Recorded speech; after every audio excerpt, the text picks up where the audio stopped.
What should have been an ordinary moment suddenly shifted. A simple seat became a point of contention, an unexpected challenge unfolding in public. But instead of chaos or confrontation, a black man's calm presence guided the situation back to clarity, restoring order without raising his voice.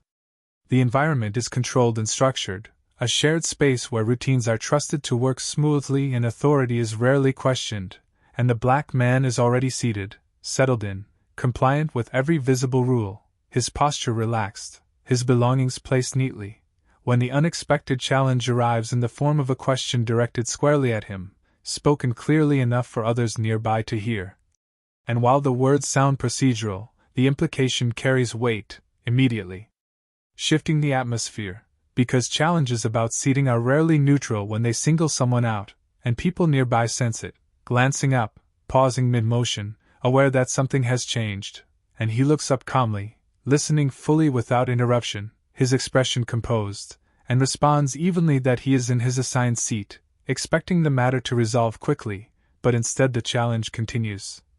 Repeated with added explanation that feels less about clarification and more about doubt, and what could have remained a quiet exchange begins to stretch into something more public and uncomfortable, as the tension lingers and the space tightens around the interaction, yet he does not mirror the rising tension, does not rush to justify himself, does not apologize for occupying a space he belongs in, and when asked again he responds the same way, calmly and clearly, stating facts rather than feelings. And that consistency slows the moment down, forcing the challenge to rely on substance rather than momentum, and as others become involved, authority figures, systems, policies, the focus shifts from assumption to verification, and throughout this process he remains still and grounded, neither defensive nor withdrawn, allowing the situation to unfold without interference. And when the verification is complete, the truth emerges quietly but unmistakably. Because he is exactly where he should be, the challenge unfounded, the assumption incorrect, and order is restored not through force or embarrassment but through correction, delivered quickly and with minimal acknowledgment, as if the system hopes to move past the error without naming it, yet the correction is public, visible to everyone who witnessed the challenge, and he receives it with the same calm he showed at the beginning, returning to his space without comment, while the room subtly resets, aware that balance has been restored and that calm, not conflict, carried the moment through.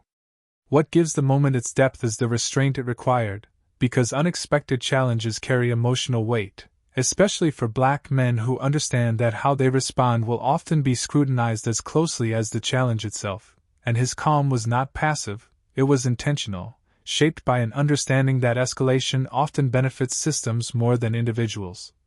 And the challenge he faced was not overtly hostile, which is precisely what made it complicated, because polite authority can still operate on bias without naming it, and his response denied that bias the opportunity to hide behind urgency or tone, forcing the interaction into a space where facts mattered more than perception, and he did not rush to reassure anyone, did not soften himself to make the moment more comfortable for others, did not perform compliance when the situation corrected itself. He simply remained present and certain, and that certainty mattered because it shifted the burden back onto the system issuing the challenge, requiring it to prove itself rather than relying on compliance, and when the correction came without apology it revealed discomfort rather than resolution, yet the absence of acknowledgment did not erase the outcome, because he was not moved, not embarrassed further, not asked to accommodate a mistake he did not make, and those watching saw the full arc of the moment, the challenge, the calm response, the verification, and the correction, and that sequence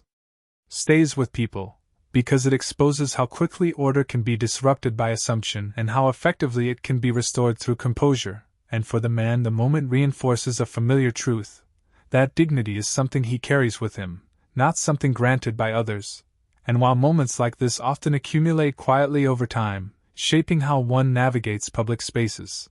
this one stands out because it resolved correctly, because calm held long enough for truth to surface, and because order was restored without him having to surrender himself to preserve it. Viewed more broadly, the incident reveals how fragile order can be when it relies on unchecked assumptions, and how quickly systems expect individuals to absorb inconvenience rather than examine their own errors, yet his experience shows that when someone remains calm and grounded, refusing to rush the moment, those systems are forced to slow down and recalibrate, and in that pause accountability becomes possible. And although the correction was delivered quietly, without ceremony or repair, it